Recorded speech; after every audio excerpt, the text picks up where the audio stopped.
उस व्यक्ति से, यानी कि जिसकी उम्र लगभग 52 साल के आसपास होती है, उससे डॉक्टर कहता है कि तुमने अपनी बेटी की शादी कब की थी?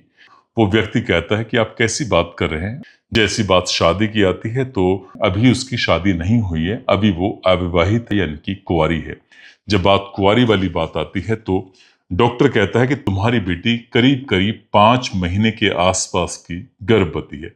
और जैसे ही डॉक्टर ने ये बात कही तो उसके पिताजी एकदम से खामोश हो जाते हैं, चुप हो जाते हैं।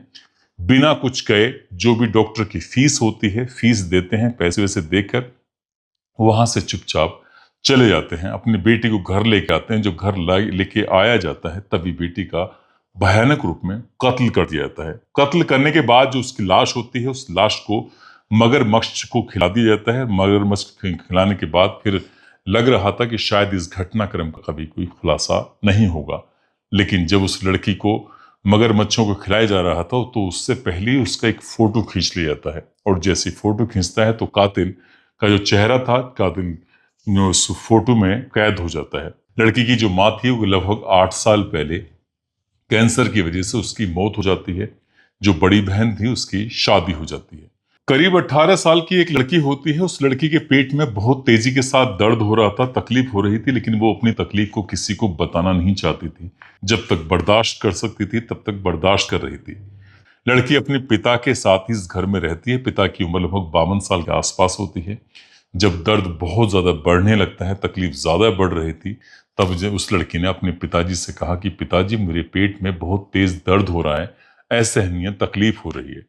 जैसे पिता ने ये बात सुनी, उसने कहा बेटा परेशान होने की जरूरत नहीं है। सीधा वो अपनी बेटी को डॉक्टर के पास लेके जाता है। और जब डॉक्टर के पास लेके जाता है तो वहां जाने के बाद बेटी को दिखाया जाता है। डॉक्टर दवा दे देता है। दवा देने के बाद डॉक्टर उस लड़की से बहुत सारी बातें भी करता है, लेकिन बात करने के बाद उस लड़की से कहता है तुम बाहर जाकर इंतजार करो, मुझे तुम्हारे पिताजी से बहुत जरूरी बातचीत करनी है।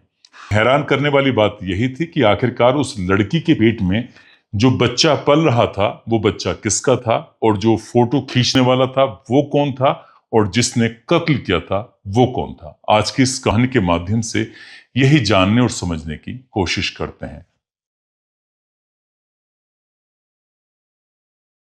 राष्ट्रीय राजधानी दिल्ली में एक थाना लगता है तिगड़ी पुलिस स्टेशन, और तिगड़ी पुलिस स्टेशन की बात है 31 जुलाई 2026 को एक अज्ञात व्यक्ति ने 112 नंबर पर कॉल किया। कॉल करने के बाद कहा कि साहब इसी इलाके में एक लड़की है जिसकी उम्र लगभग 18 साल के आसपास है, नाम जिसका खुशी है। खुशी कई दिनों से गायब है, दिखाई नहीं दे रही है, लापता है। आपको उसके बारे में कुछ पता करना चाहिए। जैसे ही 112 नंबर पर यह सूचना मिलती है, 112 नंबर की इस सूचना को पुलिस गंभीरता से लेती है और नजदीकी पुलिस स्टेशन यानी कि तिगड़ी पुलिस स्टेशन में जाकर इसकी सूचना दी जाती है कि जाकर पता करिए, एक लड़की है जिसकी उम्र 18 साल है, वो गायब है। वो गायब क्यों है, क्या बात है, उसके बारे में जानकारी जुटाइए और जो भी जानकारी है हमें इस बात की इतला दीजिए। अब जैसे ही ऊपर लेवल से फोन पहुंचता है तो उसके बाद थानेदार इस मामले में गंभीरता से लेते हैं। गंभीरता से लेने के बाद सीधा जो व्यक्ति होता है, उस लड़की का जो पिता है जिसका नाम लखपत सिंह है, जिसकी उम्र लगभग 52 साल के आसपास है, जो कि पेशे से टेंट संचालन का काम करता है, उसको खबर भेजी जाती है। खबर भेजने के बाद उससे कहा जाता है कि तुम्हें थानेदार साहब ने बुलाया है। जैसे ही वो व्यक्ति थानेदार के सामने पहुंचता है तो उससे बातचीत की जाती है कि तुम्हारी बेटी कहाँ है। जो बात बेटी की आती है तो उसने कहा कि जी मेरी बेटी लापता हो गई है, गायब हो गई है, हमने उससे हर जगह तलाश करने की कोशिश की लेकिन बेटी मिल नहीं रही है। जब उसके बारे में ये कहा जाता है, तुमने उससे पूछा जाता है कि जो तुम्हारी बेटी गायब हो गई है तो तुमने अपनी ही तरफ से कोशिश करते हैं, तुमने पुलिस थाने में आकर इस बात की रिपोर्ट क्यों नहीं दर्ज कराई।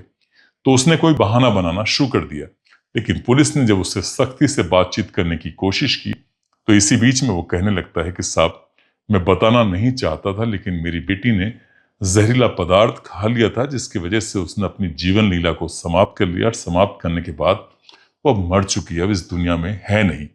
मैं ये बात बताना नहीं चाहता था। लेकिन पुलिस ने जब उससे पूछा कि तुम बताना क्यों नहीं चाहते थे, तभी उसने कोई ना कोई बहाना बनाना शुरू कर दिया। अब पुलिस वाले कहते हैं कि हम कैसे यकीन कर लें कि तुम्हारी बेटी ने इस तरह से काम किया है, वो इस तरह से गायब हुई है, और तुम की जो कह रहे हो वो सच कैसे हो सकता है। तभी वो अपना एक मोबाइल निकालता है। मोबाइल निकालने के बाद उसके मोबाइल के गैलरी के अंदर 3-4 फोटोग्राफ्स थे। उन फोटोग्राफ्स को दिखाया जाता है। वो कहता है कि साहब यहां से लगभग, जो बेटी को बहुत तेजी के साथ दर्द हो रहा था, डॉक्टर के पास लेके जाते हैं और डॉक्टर के पास ले जाने के बाद पता चलता है कि बेटी 5 महीने के आसपास की प्रेग्नेंट है, गर्भवती है। जब उसकी गर्भवती होने के बारे में पता चलता है तो डॉक्टर साहब से कहा जाता है कि डॉक्टर साहब इसका गर्भपात कर दीजिए। लेकिन डॉक्टर ने कहा कि जब तक कोर्ट परमिशन नहीं देगा तब तक हम लोग ऐसा काम नहीं कर सकते और हम लोग ये काम नहीं करते हैं। आप जाकर जहां तुम्हारा मन करे वहां जाकर ये काम करवा सकते हो। जब इस तरह की बात आती है तो वो व्यक्ति अपनी बेटी को घर लेके आता है। घर लाने के बाद उससे पूछता है कि बेटा ये सब कैसे हो गया, कैसे नहीं हो गया? तुम्हारी माँ भी नहीं है, तुम्हारी बहन की शादी हो चुकी है, आखिरकार ये हुआ क्या है, क्या बात नहीं?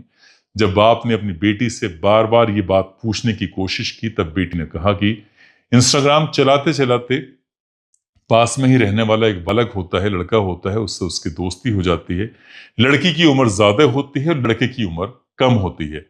वो लड़का अक्सर इस लड़की से मिलने के लिए आता था। कभी कभी ये लड़की भी उससे मिलने के लिए चली जाया करती थी। कई साल से ये एक दूसरे को जानते थे, पहचानते थे और ये जान पहचान कर प्यार में बदल जाती है। और प्यार इतना गहरा हो जाता है कि किसी को पता ही नहीं चलता और दोनों का आपस में एक दूसरे के साथ रिलेशन भी बनने लगते हैं, इनके संबंध बनने लगते हैं। जब ये कहानी आगे बढ़ती है तब उस लड़की को बिल्कुल भी इस बात का एहसास नहीं था कि वो प्रेग्नेंट हो चुकी है और वक्त का पहिया आगे बढ़ने लगता है। वो कहता है कि साहब यहां से लगभग 268 किलोमीटर दूर आगरा है। आगरा में थाना बसोनी लगता है और बसोनी के पास ही एक चंबल नदी है। चंबल नदी में मैंने अपनी बेटी को विसर्जित कर दिया है, उसको दान कर दिया है नदी को। जैसे पुलिस वाले ये बात सुनते हैं, पुलिस वालों को यकीन नहीं हो रहा था। पुलिस वालों ने गैलरी को देखना शुरू कर दिया। जब अलग अलग फोटो को देखा जाता है तो एक फोटो ऐसा भी सामने आता है कि बीच नदी में वो लड़की भी है, साथ ही उसके पिता भी हैं। लड़की के कंधों पर हाथ रखा हुआ था। तभी पुलिस ने कहा कि ये फोटो कुछ समझ में नहीं आता, बाहर का फोटो है, तुम दिखाई दे रहे हो, उसके पैर चूमने की कोशिश कर रहे हो और क्या बात कर रहे हो क्या नहीं, लेकिन ये फोटो बीच का क्यों है, इसके बारे में थोड़ा बताइए।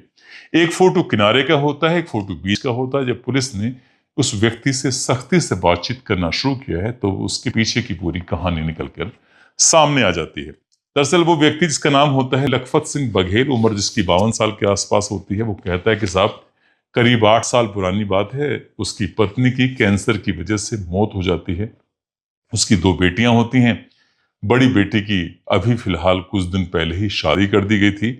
जब पत्नी मरी थी तब छोटी बेटी की उम्र लगभग 10 साल के आसपास थी।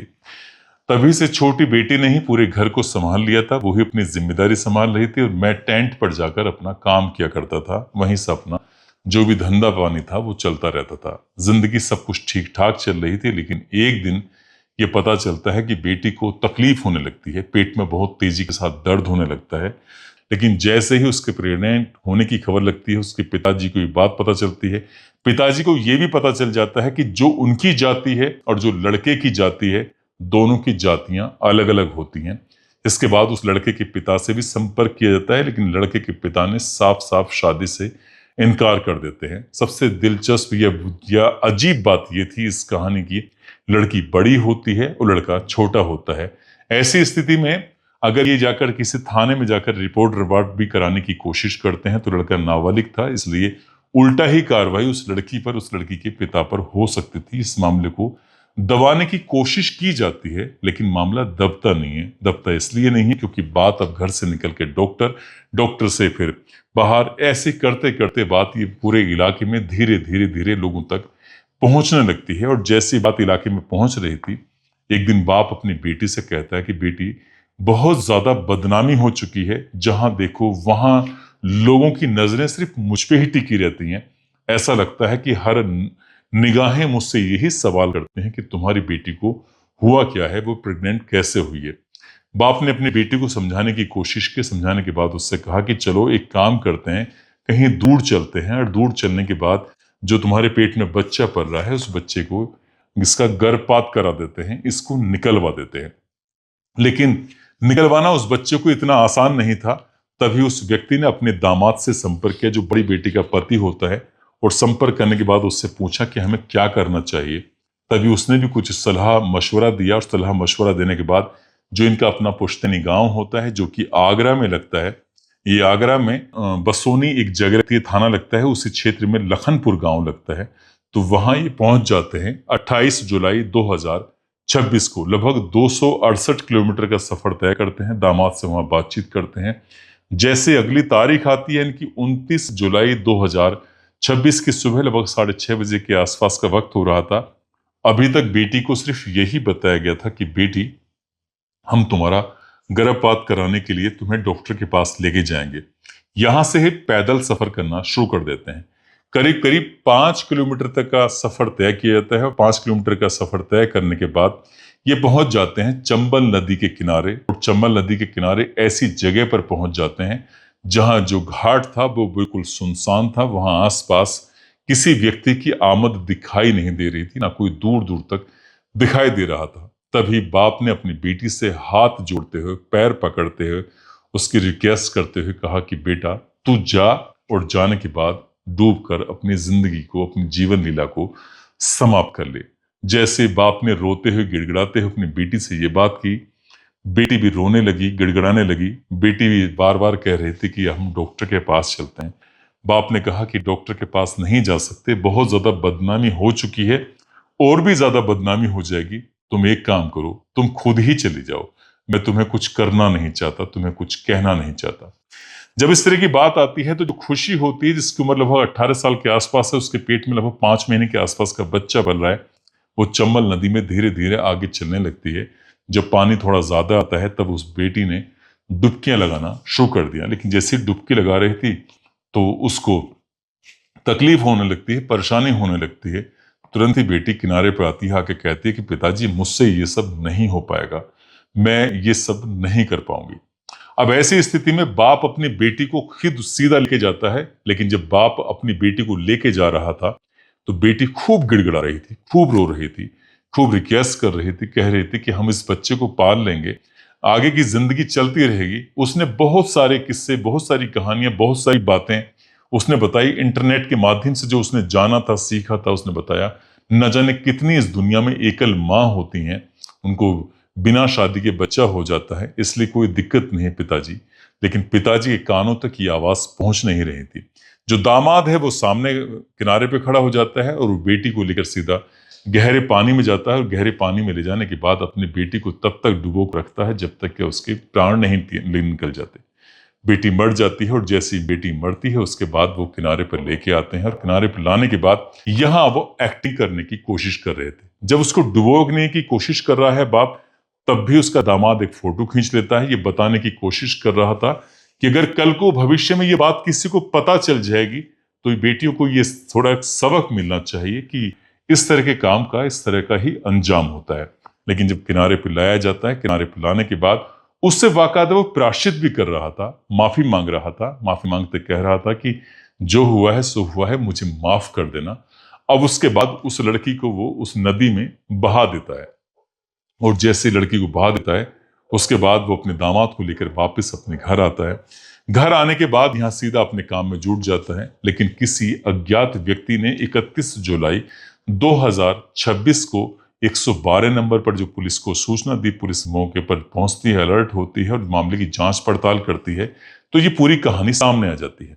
पुलिस ने इस लड़की के बाप को भी पकड़ लिया, लखपत सिंह बघेल को, और जो दामाद था उसका, लखपत सिंह बघेल का, उसको भी पकड़ लिया। बड़ी बेटी के जो पति होता है, पकड़ने के बाद सीधा 268 किलोमीटर दूर बसोनी की उसी इलाके में, उसी नदी में, उसी जगह पर पहुंच जाते हैं। वहां जाने के बाद आगरा पुलिस से भी संपर्क किया जाता है। दिल्ली पुलिस ने आगरा पुलिस से संपर्क किया, गोताखोरों से संपर्क किया, और ये 2-3 दिन तक लगातार अभियान चलता रहता है। लेकिन 2, 3, 4, 5 अगस्त तक लगातार अभियान चलता रहता है। और उस लड़की को, यानी कि खुशी को, तमाम कोशिश की जाती है, ढूंढा जाता है, लेकिन उसकी लाश नहीं मिलती। जब लाश नहीं मिलती है तब एक अंदाजा लगाया जाता है, आसपास के लोग हों, गोताखोर हों, या फिर कोई भी जो जान रहा था, जब वे कहते हैं कि हो सकता है कि उस लड़की की लाश को मगरमच्छ लेके चले गए हों, उन्होंने उसको अपना निवाला बना लिया हो, क्योंकि उसकी लाश मिली ही नहीं। वो गई तो कहाँ गई उसके बारे में कुछ पता नहीं चलता है।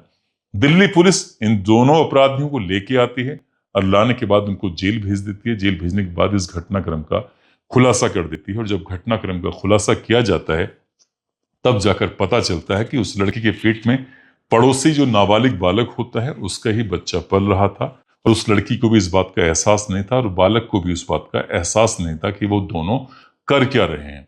लेकिन इसी बीच में जो उसके बाप को पता चलता है तो ये कहानी कत्ल तक पहुंच जाती है और वो फिलहाल सलाखों के पीछे अपनी जिंदगी गुजार रहा है। वो ये चाहता था कि उसकी बदनामी ना हो, ये बात किसी को पता ना चले, लेकिन जब बाप बेटी की हत्या कर देता है तो ये आगरा क्या हो या दिल्ली क्या हो या जहां जहां तक सोशल मीडिया के माध्यम से ये कहानी बयां होती है, लोगों को पता चलती है, तो लोगों को बिल्कुल भी यकीन नहीं हो रहा कि जिस चीज को छुपाने की कोशिश की गई थी वही तो सब कुछ हो गया। दोस्तों, इस घटनाक्रम को सुनाने का उद्देश्य किसी को परेशान करना नहीं है, किसी का दिल दुखाना नहीं है, बल्कि आपको जागरूक करना है, आपको सचेत करना है। और जाते जाते श्याम बहादुर गुप्ता हैं जो कि दुर्गापुर बाजार अमेठी उत्तर प्रदेश के रहने वाले हैं। आज इनका जन्मदिन है, इनको जन्मदिन की ढेरों सारी शुभकामनाएं, बहुत बहुत मुबारकबाद। और कुछ लोगों ने नाम लेने की अपील की है जिसमें शैलेश यादव हैं, रेखा देवी हैं, अंकित पटेल हैं, नूर आलम हैं, समसपुर चकुलिया पश्चिम बंगाल से, एमडी नूर हुसैन शेख मुंबई से हैं, पारस शर्मा, रमेश जी हैं